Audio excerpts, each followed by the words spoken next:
Olá, pessoal, bom dia. Isabelle, professora coordenadora pedagógica, né? Esse é o segundo vídeo dessa semana e hoje eu tô aqui para falar sobre o dia 22 de abril. Vocês sabem o que aconteceu no dia 22 de abril? Será que foi um fato importante ou não? Então vamos lá, ó.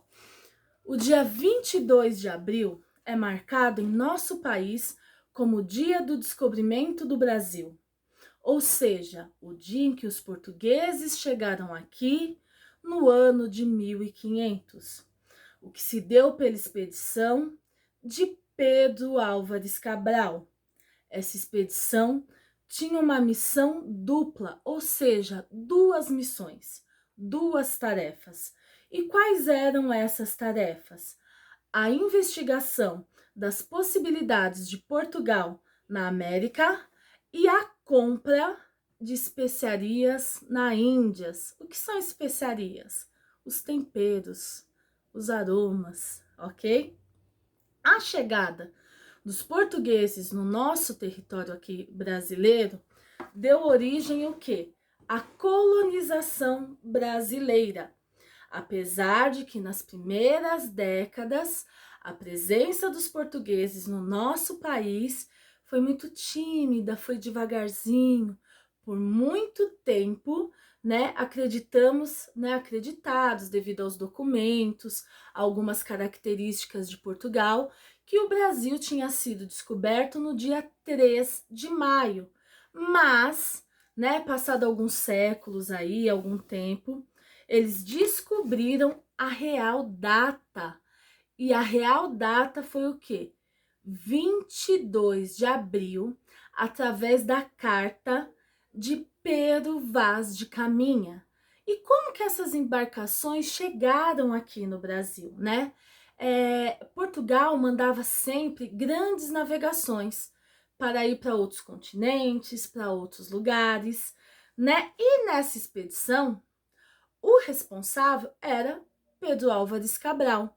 Ele era responsável aí por aproximadamente 1.550 homens e 13 embarcações, né? Então, eles tinham uma rota para ser seguida, né? E o que aconteceu? Eles acabaram chegando aqui no nosso país.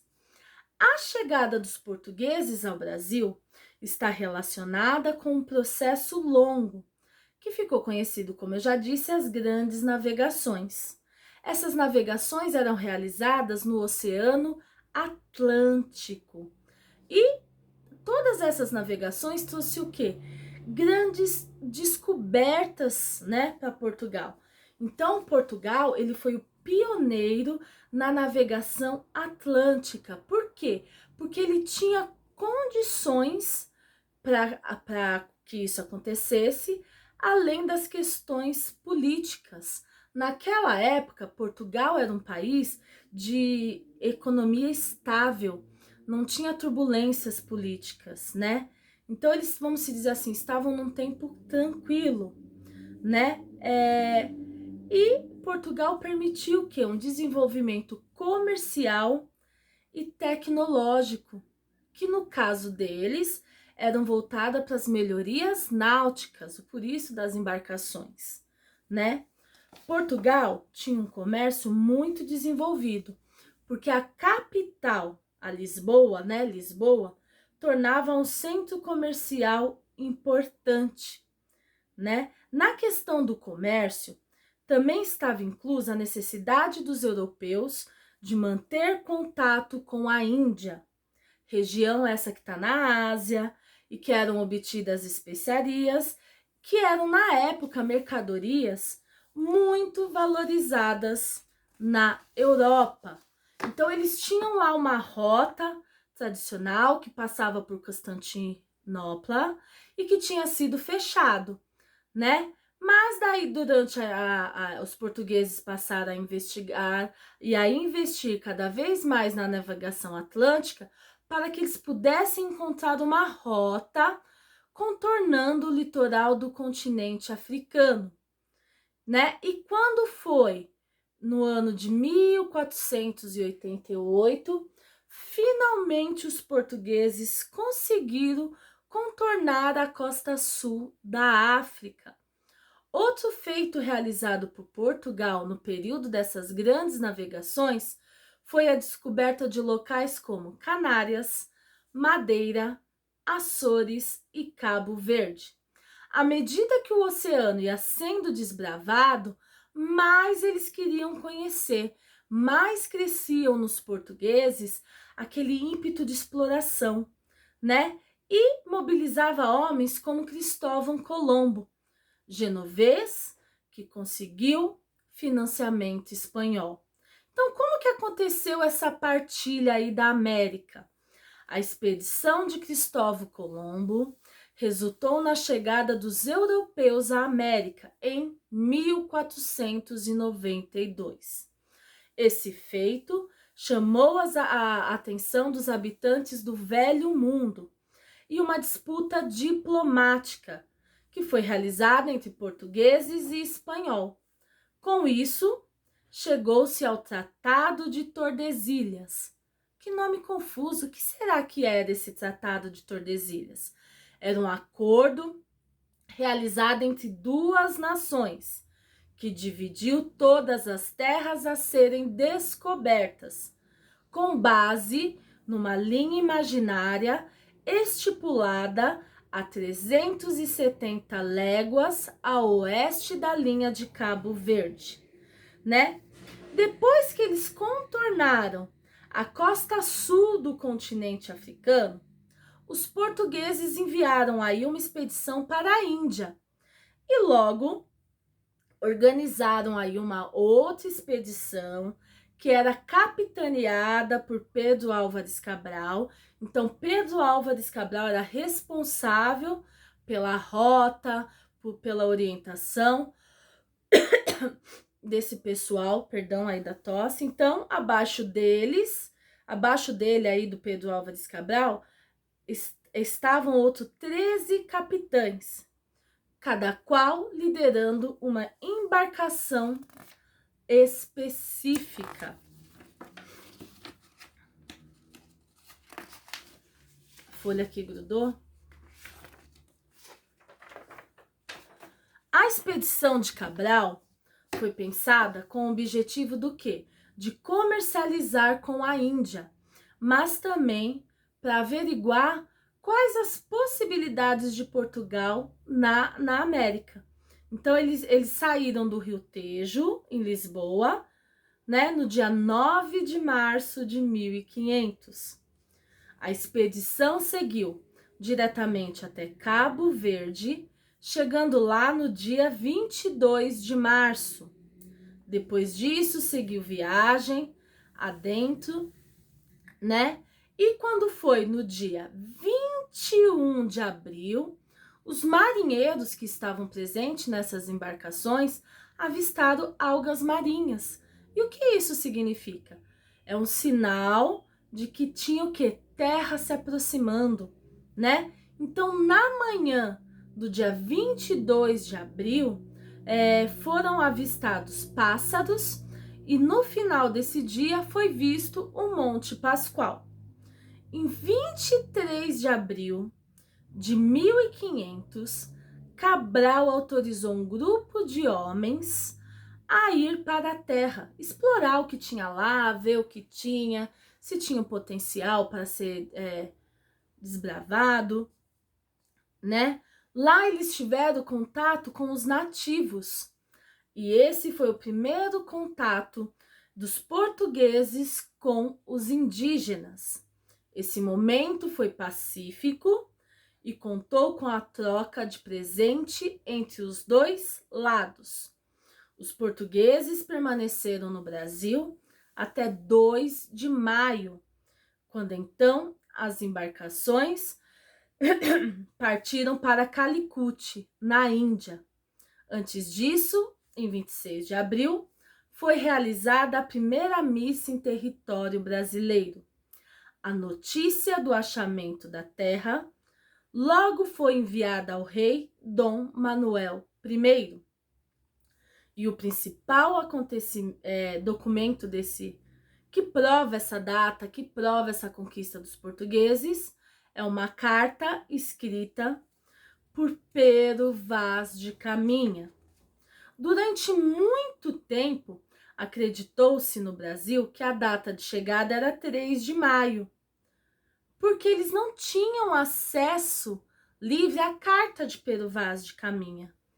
Então, como eles chegaram, né, na terra de Veracruz, que depois teve o nome, mudou para Terra de Santa Cruz, e tinha toda uma questão religiosa ligada a isso, né, porque tinha influência da religião que eles seguiam, eles acreditaram que era no dia 3 de maio, porque eles comemoravam aí a religiosa Santa Cruz, né?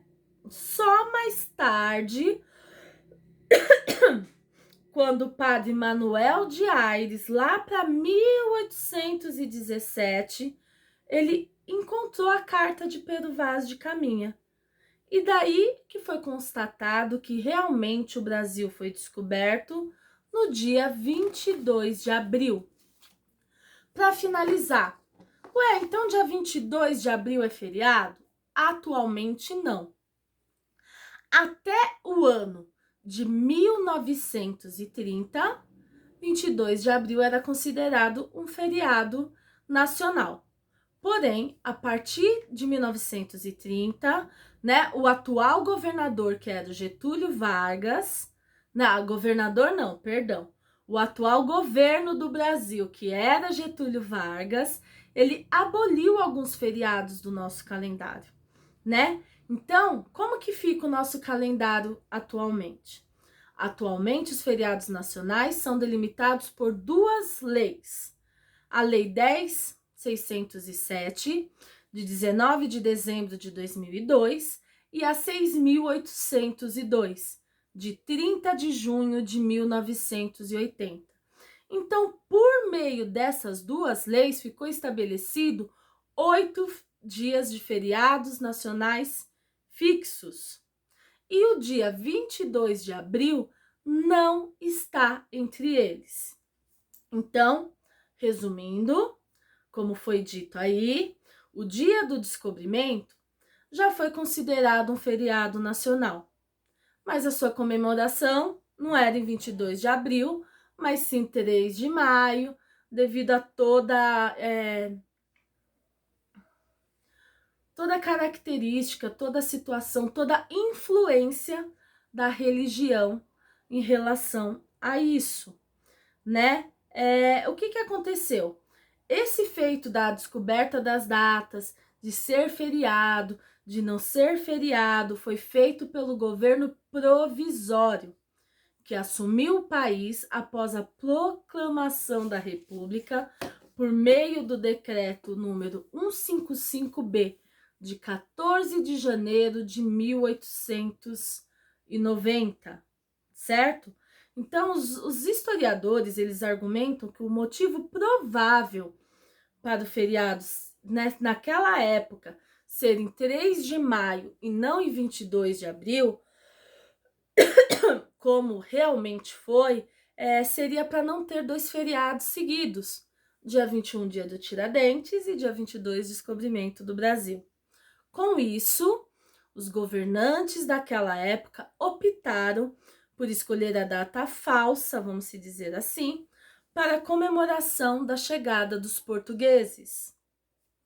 O decreto número 19.488, de 15 de dezembro de 1930, aboliu esse feriado, garantindo a consolidação do dia 22 de abril. Então, 22 de abril não é um feriado, mas ocorreu um fato que, de uma certa forma, deixou muitas influências em nosso país, que é do descobrimento, apesar de quando eles chegaram aqui, já haviam os indígenas, certo? Mas tudo isso tem uma influência na cultura, na língua, na religiosidade. Então, eles, de uma certa forma, eles participaram da construção da identidade que o nosso país tem hoje, né? Então, como todo final de vídeo eu deixo uma tarefa para vocês, a tarefa dessa vez o que que é? Que vocês peçam ajuda, pesquisem em livros, celular, computador, a carta escrita por Pero Vaz de Caminha. Quem achar, registra no caderno. Se quiser colocar foto, se quiser filmar a leitura, posta lá no Face da nossa escola e marca para a gente poder acompanhar, matar um pouco a saudade. E lembre-se, o momento é de prevenção, o melhor é ficar em casa, mas o conhecimento, o aprendizado, ele é contínuo. Espero ter colaborado aí com vocês. Um beijo, até o próximo vídeo.